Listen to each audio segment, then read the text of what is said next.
So extracurricular activities, it's a hard word to say, but it really will make a big difference in your application to some of the elite colleges in the US. So let's get into it and go find out what are the elite activities that you should be making sure that your high school career incorporates and that you get credit for those in your application when you're applying to some of these elite colleges. So let's just go right into it and figure it out. So here we are. This is the extracurricular activities for high schoolers for the college app. This is the tier list. So I created this tier list. You guys can do your own tier list. You also can leave comments down below if you do not agree with some of my choices. What I've branched out with S tier is the ones that are going to make you stand out amongst even Ivy League applicants. The second is kind of that tier 50, the top 50 colleges. These are activities that will make you stand out even amongst those top 50 schools. Then we have above average activities, which you want to make sure that you have on your activities list when you're filling out your Common App, but not something that's going to make a huge difference in whether or not you get into that college or not. Then there's the average and very common. So we're going to get into some of these super common activities where you are not standing out because of how common they are. And then at the very bottom, do not include this in your Common App. So the D list is realistically, if you have it and you only have a couple activities, include it. But if you have 5 to 10 activities, you probably shouldn't include these extra items as well. So here's the activity list. This is the extracurricular high school activities for college app tier list. It's in the tier maker. I'll leave a link down below so that you can go ahead and do it yourself if you're interested.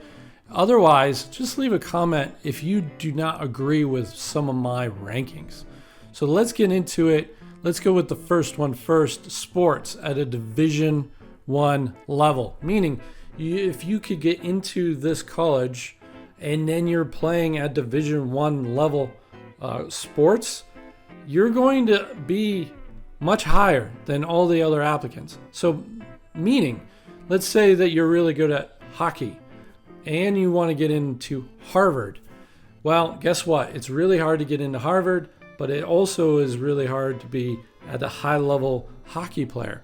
So you might be able to get in via the fact that you're a Division I level athlete. So in that particular case, I'm going to put that at we're going to put that as A level, and I'll show you the reason why later. Some of the top echelon campuses, MIT, Dartmouth, some of these aren't going to look at your sports and say, I really need this person on the sports team. So therefore, it's going to go back to your merit and your scores. So sometimes it just won't work out getting the elite colleges to look at you. Sports leader. So if you're the captain of the team, I'm going to put it as B. It's above average, and it's not that common if you're, captain of the basketball team like I was, or captain of the soccer team like I was. But there's a lot of them, right? If you are, every single school is going to have multiple captains of sports teams. So in that particular case, I'm going to put it as B because it's pretty common. Normal sports, meaning like I'm part of the basketball team and I've been playing it for 4 years, or I'm part of the football team and I've been playing it for 4 years. C, super common. How many people are on a football team nowadays? I look at the benches and even in high school sports, and it's packed, jammed with kids. 12 kids to a basketball team. There's a lot of kids playing sports out there. Extracurricular, part of the school, part of a competition team, a travel team. If you're just playing, it's a C list because there are so many kids out there.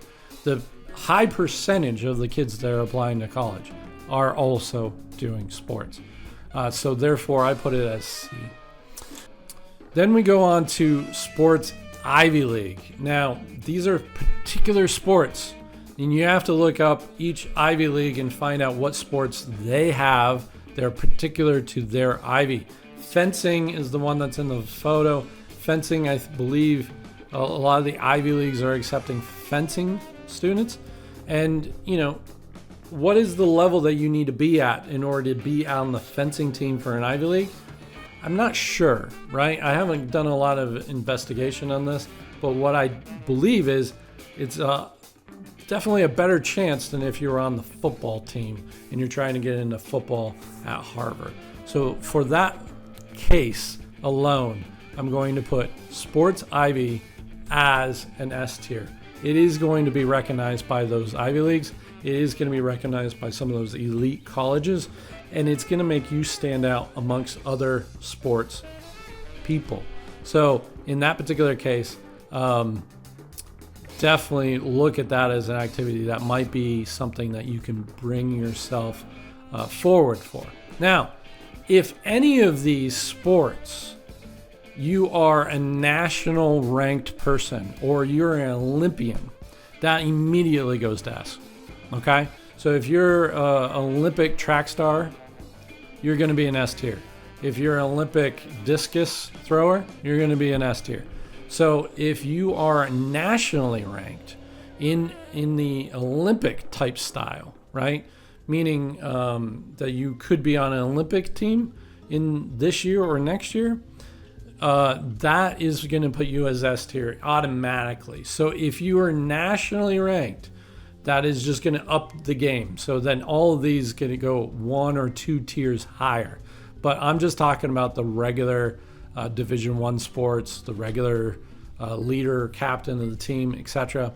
The fact that you're an Olympian, you almost could guarantee yourself a trip out to any of the Ivy Leagues, and they would probably look at you very intently just to try to pull you in. So band is very similar to the sports. If you're part of the band or you're part of the orchestra or you're part of the music team or whatever the case is, it's going to be C tier. There's just too many people. It's too common. Even if you're part of the French horn, I've heard French horns get you into Ivy League. It doesn't. It's just so many numbers are in that direction. And French horn is the most common that I've heard lately because everybody thought that it was being connected to getting you into college. It just isn't. Leadership band, that is going to put you somewhere around there. Regular band is going to put you into C. So, it's above average activities or band, which is just regular. There's just too many numbers. The percentage of people that are applying to college are also in band, probably around 60, 70, 80%. So it's just too many people. You're not standing out. And that's what the point of these activities are for you to do, is to stand out and show where you're at. Music competing though, this is interesting. So kind of like Division I level, right? If you're competing at music, you're going nationally and competing at music, it's going to be an outstanding feat. It means that you're putting in so many hours into your instrument that you can actually contribute it to nationally ranked or national competitions or even state competitions. I would say that that's going to put you in that A tier. ROTC. Similar thing. The numbers are just not there. If this is where it comes down to, if it's a particular school like a Virginia Tech that has a large ROTC, they might be trying to fill in spots for the ROTC. In that particular case, it's going to go up higher. If you're applying to the Ivy Leagues and you have an ROTC, they're not going to care. They're just not. The fact that you might be able to get it paid via the Army or the military, that would be great. maybe that would promote you higher, but realistically, there's a lot of numbers here as well. So there's ROTC, I would put you right here. Now, if you're trying to get into any of the military academies, which are fantastic colleges, then ROTC becomes mandatory. You have to have it. But if we're talking about Ivy League's top tier 50, I'm going to see ROTC is right around here. Church groups, youth groups, mission trips, the numbers are way against you. I would actually put it as D tier. Not something I would even put on my application unless I didn't have a lot of items on my application. Just there's too many people in that realm, a high percentage of people. Unless you did something amazing and made you unique out of the entire group or the entire church, I would put it at D tier. Boy Scouts, Girl Scouts. I'm going to put C. Again, the numbers are just against you. If you're an Eagle Scout, that might go to B, maybe even to A if you're an Eagle Scout, or the top echelon and you stuck with it even through high school and you did some of those big activities that you might do in a high school. Maybe we can move that up to B or A, but I'm just talking about regular Boy Scouts, regular Girl Scouts. I would keep it at the C tier. The numbers are just too bad. Okay, social activism. This is a tricky one. What college are you applying to? It really matters. Ivy Leagues like social activism. Ivy League, or the top 50 like social activism. So I'm going to put that as an A tier. But you have to have an impact. You have to use STAR method. You have to have numbers and you have to show that you had an impact somehow. And if that's true in your case, then it's going to be an A tier. Started your own charity. This is another STAR method item that has to be applied. If you just created a charity, you put in your name and you had some of your local neighborhood give you some food or some canned food, and then you went and donated it somewhere else, you're not talking about a big impact. But if you created a charity which then fundraised $50,000 plus to cancer research or whatever the case is, then that's definitely an S tier. So it really this one really matters of what the impact is, and it's hard to measure, but I'm going to put it right here at A on its merit alone.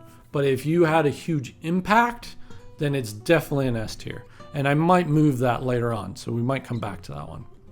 Volunteering, charity work, it's like a mandatory item if you're applying to college that you have charity work.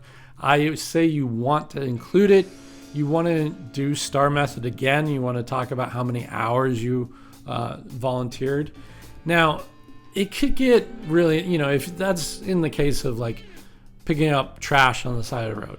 But if you're trying to volunteer and you're teaching kids something, or you're volunteering and you are giving back to the community in a big way, again, this is all merit-based, meaning you got to use your STAR method. You have to have numbers. You have to show how much an impact that you've made.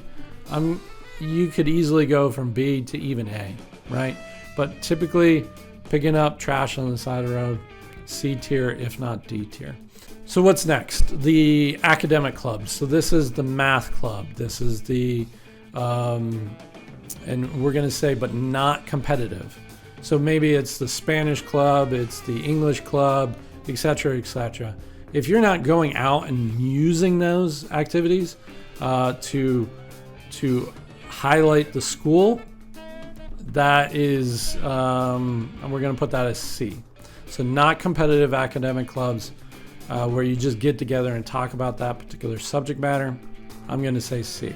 If you're competing, though, academic competitive team, like your math Olympians, then you are going to be probably A tier. What it really is showing is that you are not just one of the smart kids but you're smart enough to compete on how smart you are. So definitely put you on the A tier. Art and shop club. So, arts, it's hard to judge.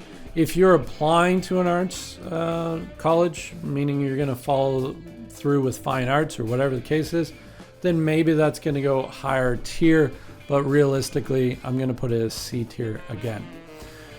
Cultural and language clubs. Again, I'm going to put it as C tier. So it's like the Spanish club. It's the where you might cook some Spanish food or whatever the case is, and then bring it in and then have a day, on Spanish Day or whatever the case is, and have a cultural event, and you spend the whole year planning on that one event. It's not going to make a big difference. It's just not there. Robotics club. This is 2 parts. I'm going to say the first part, which is not competing, is probably going to be a C, probably B, depending on if you're going engineering. If you're going engineering, then it's definitely B. If you're competing, that's an A tier. If you're competing and maybe you go to states, again, A tier. If you go to national level and like you win a grand prize at the VEX competition in Texas, that's S tier. So huge difference between which kind of level the robotics club is, but realistically, robotics club, especially if you're going engineering, you want to put as A tier. Independent studies and papers. Again, this goes back to impact, but realistically, I'm going to put that as also A tier. If you're venturing down a particular topic matter so deep, it's telling the college admissions people that not only are you getting the breadth of knowledge from the high school, but you're also diving deep into that particular topic matter. And when that occurs, they want to see that specialization. So make sure that you have a copy of that somehow attached to your application, either through a resume or a YouTube link or a website link. You want to make sure that you're getting that knowledge of what you did in that paper and how much of an impact there was with that paper. Government and student council. I'm going to also put that, that's somewhere between B and C. If it's the, practice UN, then I'm going to put that somewhere in C. If it's the student council, meaning like you're president of your senior class year, then I'm going to put that as B. So it really depends, but somewhere between B and C, depending on what level you do. Now, again, if you're going into lawyer, if you're going to become a lawyer or you're trying to apply to be a lawyer long term, maybe this is now going to be mandatory and you need to pull that into A. Speech and debate. Oh yeah, that's right. So all these are kind of lawyer-y items. Speech and debate and theater. Speech and debate, if you go in lawyer, then that becomes an A, maybe even S, especially if you're nationally ranked. Theater could be probably down in C. So a combination of all 3, I'm going to put them right here at B. Lawyer and politics, I'm going to say A. It's gonna make you stand out, especially if you have an impact or if you wrote a paper or whatever the case is. It's gonna stand out. So there you go. Role playing and fantasy. You play D&D on the weekends, whatever the case is. I like hearing about it. Makes you unique. But if you already have a bunch of these other items on top of this item, don't include it. But if you want to stand out and you're part of this very common level, include it because it makes you stand out. So that's good. Creator, web, social, YouTube. So I think this is becoming more and more S tier, depending on if you're getting viewership or not. But realistically, if you can, basically it's starting a business. You're starting a business, you are keeping up with it. It's a big deal, right? So get started early, keep with it, and try to make yourself something out of it. And when something like that occurs, you're a standout. So it's going to make you stand out, which is really good. News, TV, radio. I think that is probably A tier. It's a close second to creator. It could be A tier. So like if you're writing papers or articles for the local newspaper or the local TV station, maybe that's S tier. It's unique. It makes you stand out. It's somewhere between S and A. I think I'm going to put it as S. Just because to fill out the S tier a little more. But I think, if you have a large impact, again, it's about how much impact you made with these opportunities. If you have a significant impact to one of these four things, go for it. I think that'd be great. Internship. You have a job. That's an internship. It could be a research internship. That's probably more common for a high schooler. It's really hard to get an internship as a high schooler into a regular job. But let's say let's say that you got an internship as a research. I'm going to put that as A tier. If you're even doing data crunching for some company, I'm going to say that's A tier because what is it telling the college? It's telling the colleges you are going to get a job immediately following this educational period. And that's what they want to see. They want to see that you become successful, and then they're going to ask you to give them money back through funds and all this other stuff. So they want to see you successful. And if you are already successful and then you're going to get education to make you even more successful, it's a huge differentiator. So I put that as A tier. It could be S tier depending on what company you're attached to. Like a Google or whatever, you're going to be an S tier. A General Electric, you're going to be an A tier. Job trades. I'm going to put that as B. I think that's a close second. There is a big need for trades right now. And if you're going to become an electrical engineer, but you also got a job as an electrician, perfect, chef's kiss kind of situation. So depending on your degree and what the trade was, there's a big possibility that this is an A tier activity. Getting a job and being an electrician and then applying for electrical engineering, it's top notch. But if you are a welder on your farm and your parents pay for you to fix a tractor or whatever the case is, then now we're down to C tier because it's very common. But I'm going to put job trades as B just to average out those two items. Started your own business. Again, impact. But if you started your own business and made over $10,000, S tier, flat out. Same reason for the internship. What they want to see is that you're going to be successful in life. You're going to be successful with or without their education. And if you already created a job and you're already making significant money, that is an S tier item. So go for it. Try to get something like that started. Earlier the better, because it might take years to get $10,000 worth of items coming through. Job entry. Entry level job working at, the McDonald's. It's very common. It's good for your own personal journey and your own education. I think it's good, but realistically, they're not going to care. They're just not at the elite level. They're not caring whether or not you have a job at McDonald's or not. Published author could be S tier. Realistically, if you are so good at writing that you are not only published, freelance published, but you're like a published author, you have a book, it goes back to, are you going to be successful in life with or without this college? And the answer is yes. So if you're a published author, then you are basically self-recognizing that you're going to be good with or without their college education.